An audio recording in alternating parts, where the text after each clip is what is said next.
से तुमको बुनता रहता है। यही मेरे दोस्तों, हमारे देश की एक सबसे बड़ी मिसाल ये हमारी फोर्सेस है।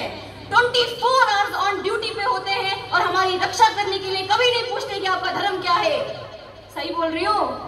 एक जोरदार तालियां हो जाए इसके लिए।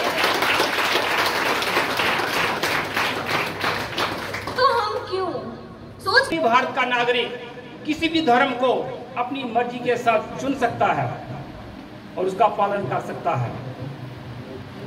ऐसा देश दुनिया में मुझे लगता है अकेला ही है, और इसके लिए हमें गर्व महसूस होना चाहिए। और इसके लिए मुझे लगता है कि आपको एक बार तालियां बजा के उसका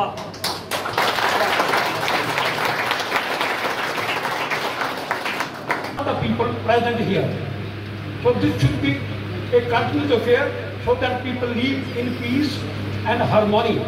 आज का जो मौजू है मेंटेनिंग रिलीजियस हार्मनी, और मजहब जो है वो एक सेट ऑफ प्रिंसिपल्स का, एक वे ऑफ लाइफ का नाम है।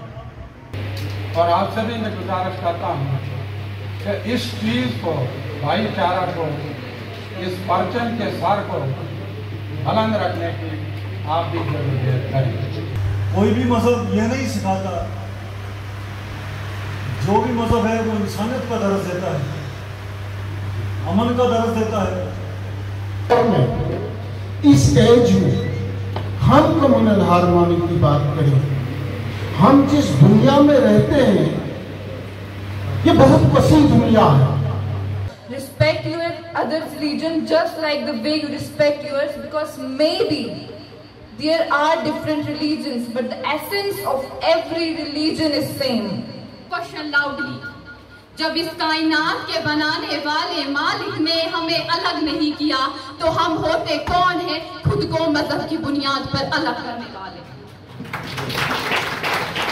आप इस मुल्क का मुस्तकबिल हैं, मैं इस मुल्क का मुस्तकबिल हूँ। अगर हम मजहबी भाईचारे को फरोग देंगे, अगर हम इस मजहबी भाईचारे को रमा-दमा रखेंगे तो आने वाली नस्लें, आने वाली कौमें इसको फरोग देंगी। अगर हम इसको फरोग नहीं दे रहे, अगर हम इसको बढ़ावा नहीं दे रहे तो क्षमा कीजिए, हमारे इस प्रोग्राम का कोई मकसद नहीं होगा अगर हम इन चीजों पे अमल न करें।